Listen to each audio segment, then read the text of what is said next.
April 12th, Joshua 5:1 through Joshua 7:15.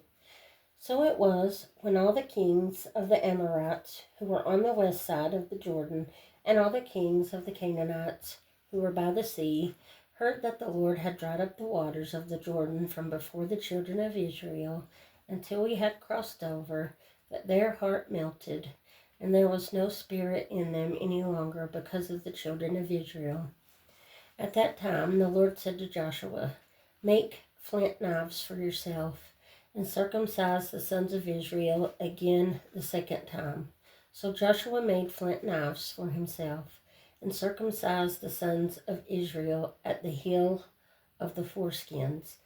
And this is the reason why Joshua circumcised them. All the people who came out of Egypt, who were males, all the men of war, had died in the wilderness on the way, after they had come out of Egypt. For all the people who came out had been circumcised, but all the people born in the wilderness on the way as they came out of Egypt had not been circumcised. For the children of Israel walked 40 years in the wilderness, till all the people who were men of war who came out of Egypt were consumed, because they did not obey the voice of the Lord, to whom the Lord swore that he would not show them the land which the Lord had sworn to their fathers that he would give us, a land flowing with milk and honey. Then Joshua circumcised their sons, whom he raised up in their place, for they were uncircumcised, because they had not been circumcised on the way. So it was, when they had finished circumcising all the people, that they stayed in their places in the camp till they were healed.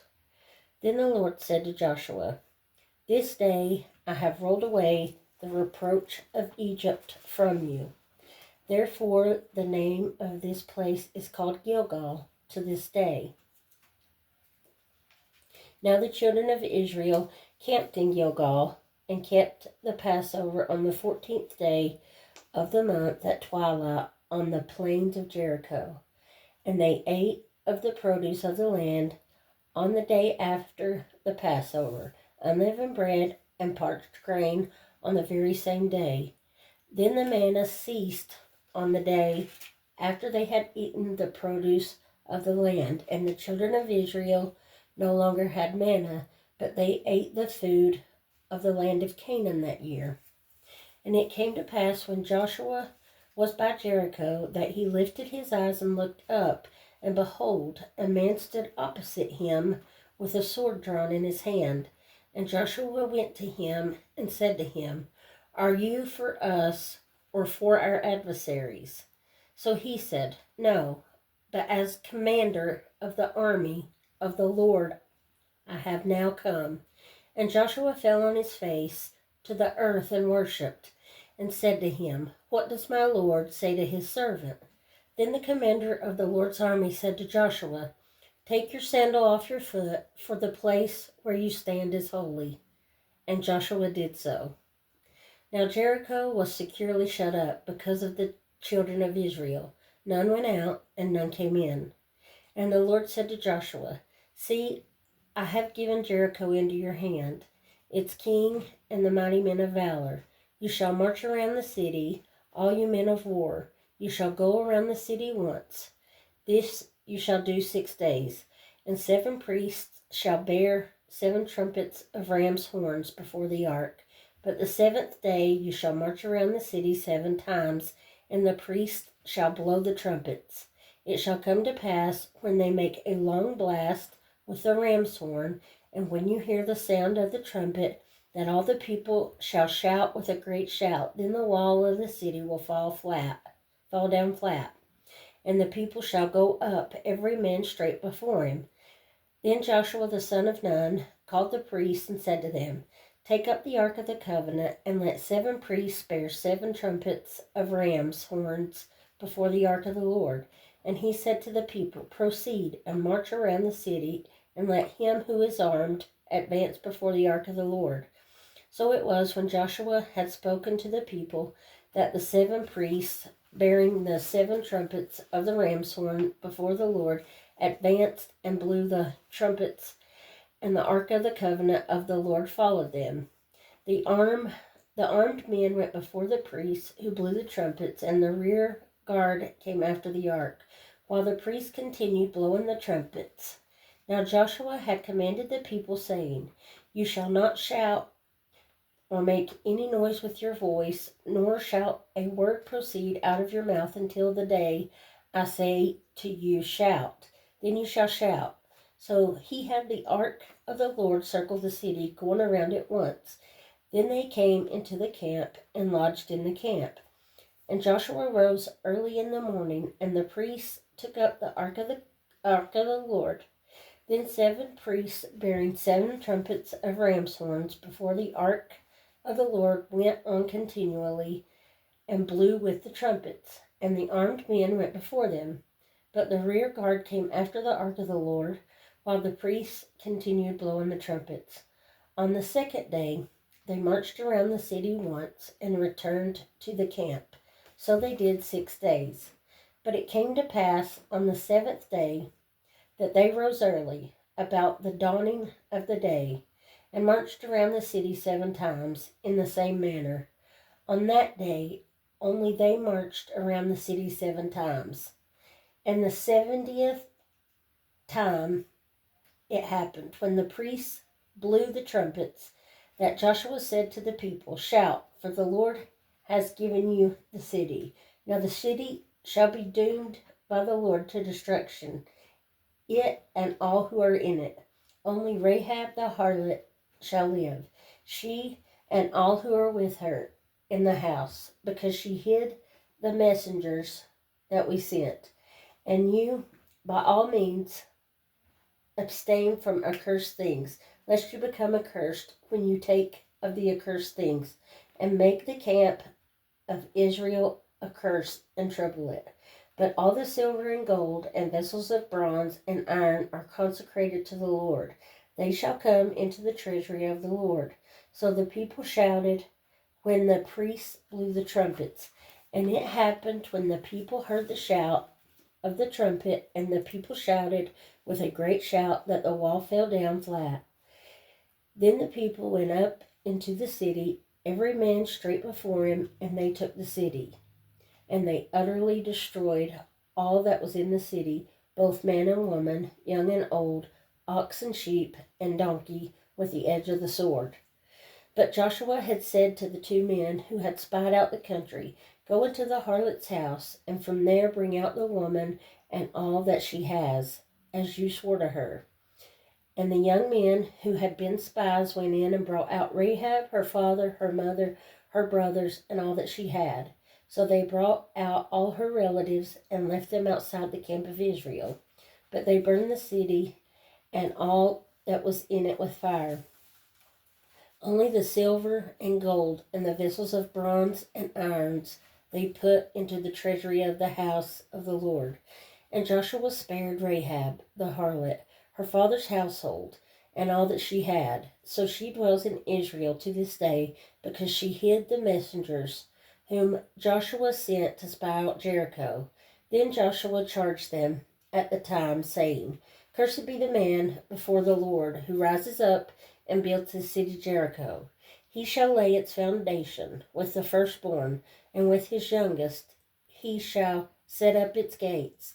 So the Lord was with Joshua, and his fame spread throughout all the country. But the children of Israel committed a trespass regarding the accursed things. For Achan the son of Carmi, the son of Zabdi, the son of Zerah, of the tribe of Judah, took of the accursed things. So the anger of the Lord burned against the children of Israel. Now Joshua sent men from Jericho to Ai, which is beside Bethaven, on the east side of Bethel, and spoke to them, saying, "Go up and spy out the country." So the men went up and spied out Ai.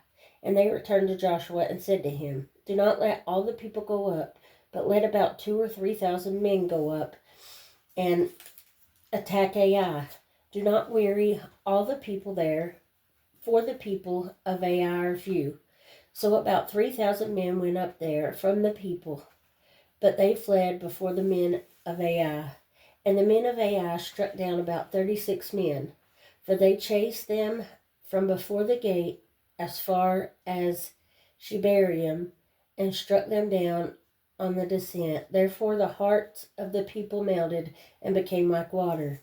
Then Joshua tore his clothes and fell to the earth on his face before the ark of the Lord until evening, he and the elders of Israel, and they put dust on their heads. And Joshua said, At last, Lord God, why have you brought this people over the Jordan at all, to deliver us into the hands of the Amorites to destroy us?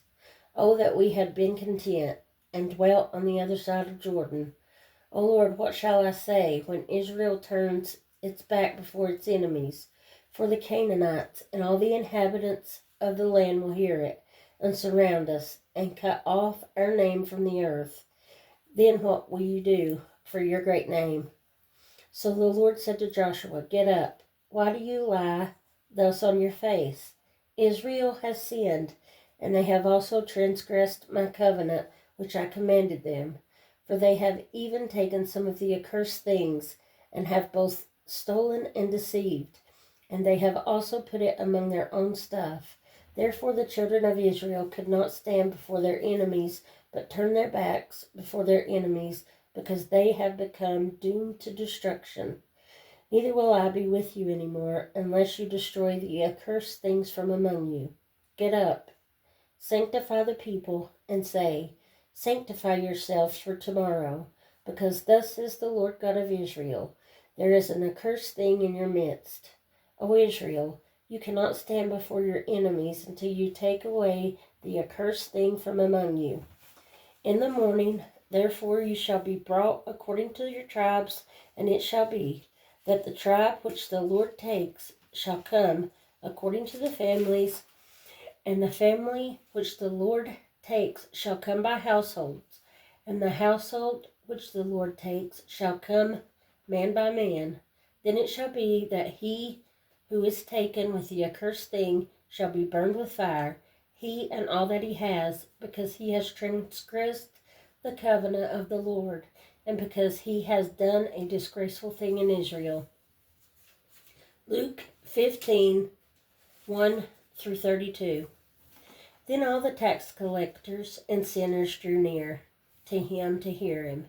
And the Pharisees and scribes complained, saying, This man receives sinners and eats with them.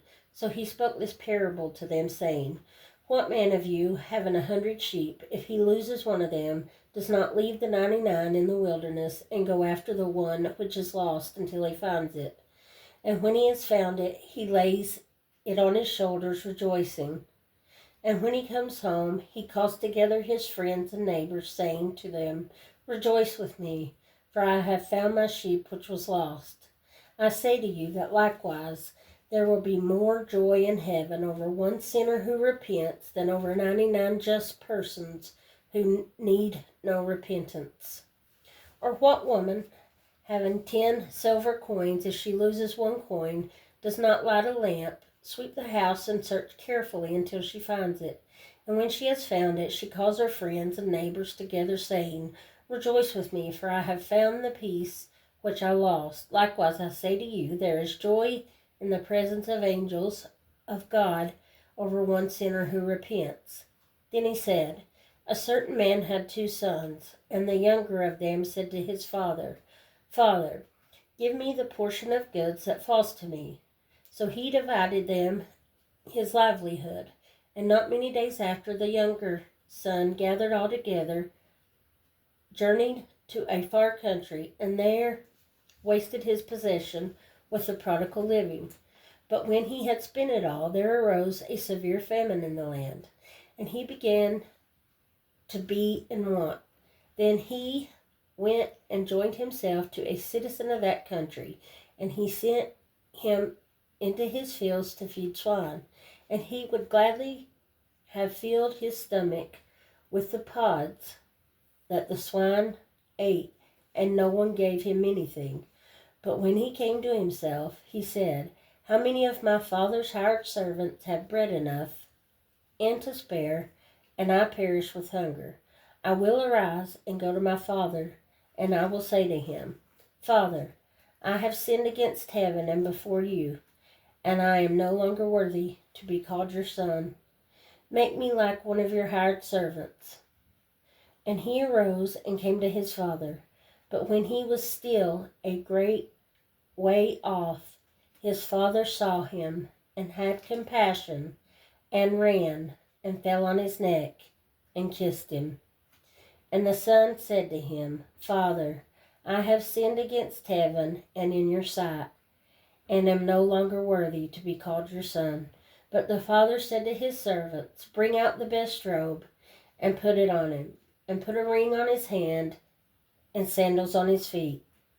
And bring the fatted calf here and kill it, and let us eat and be merry. For this my son was dead and is alive again. He was lost and now he's found." And they began to be merry. Now his older son was in the field, and as he came and drew near to the house, he heard music and dancing. So he called one of the servants and asked what these things meant. And he said to him, "Your brother has come, and because he has received him safe and sound, your father has killed the fatted calf." But he was angry and would not go in. Therefore his father came out and pleaded with him.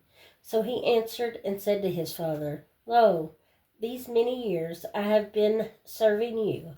I never transgressed your commandment at any time, and yet you never gave me a young goat, that I might make merry with my friends. But as soon as this son of yours came, who has devoured your livelihood with harlots, you killed the fatted calf for him." And he said to him, "Son, you are always with me, and all I have is yours.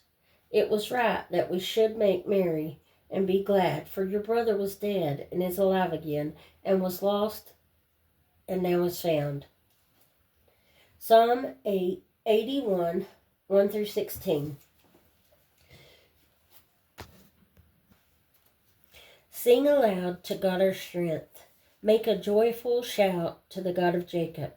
Raise a song and strike the timbrel, the pleasant harp with the lute. Blow the trumpet at the time of the new moon, at the full moon on our solemn feast day. For this is a statute for Israel, a law of the God of Jacob. This he established in Joseph as a testimony, when he went throughout the land of Egypt, where I heard a language I did not understand. I removed his shoulder from the burden. His hands were freed from the baskets. You called in trouble, and I delivered you. I answered you in the secret place of thunder. I tested you at the waters of Meribah. Selah. Hear, O my people, and I will admonish you. O Israel, if you will listen to me. There shall be no foreign god among you, nor shall you worship any foreign god.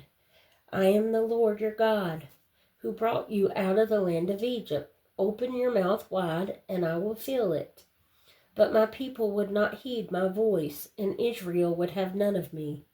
So I gave them over to their own stubborn heart, to walk in their own counsels. Oh, that my people would have listened to me, that Israel would walk in my ways. I would soon subdue their enemies and turn my hand against their adversaries. The haters of the Lord would pretend submission to him, but their fate would endure forever. He would have fed them also with the finest of wheat, and with honey from the rock I would have satisfied you. Proverbs 13:1. A wise son heeds his father's instruction, but a scoffer does not listen to rebuke.